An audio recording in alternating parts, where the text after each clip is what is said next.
Antonio et Rosalia, couple de quinquagénaires, doivent, comme de nombreux Portugais, entre 50 et 60 000 euros répartis sur une demi-douzaine d'emprunts.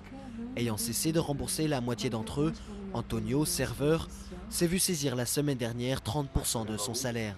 Aujourd'hui, il demande de l'aide. On est venu ici, à DECO, afin de trouver une aide juridique à nos problèmes. De l'aide pour résoudre ces problèmes financiers. Face à la crise financière et un taux de chômage record au Portugal, de nombreuses familles se retrouvent surendettées. 15% des emprunteurs sont en cessation de paiement. En 2010, plus de 17 000 foyers sont entrés en contact avec l'association qui les aide à se déclarer insolvables. Nous parlons de familles généralement composées de 3 membres qui sont multi-endettés, c'est-à-dire avec en général plus de 5 crédits sur le dos. Crédit pour la maison, pour la voiture et différents autres crédits personnels. La tranche d'âge moyenne se situe entre les 35 et 45 ans avec un enfant à charge.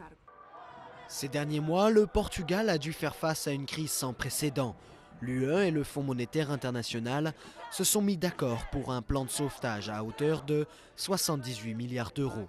Mais en échange, Lisbonne a dû promettre des mesures d'austérité contestées par la population portugaise, et notamment par les jeunes, dont près de 30% sont sans emploi.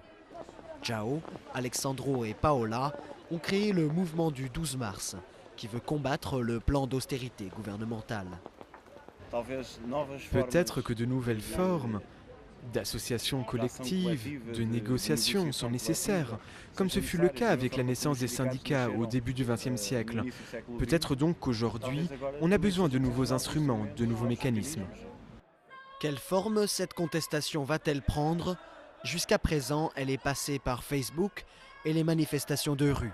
Une rue que les jeunes sont prêts à reprendre à tout moment.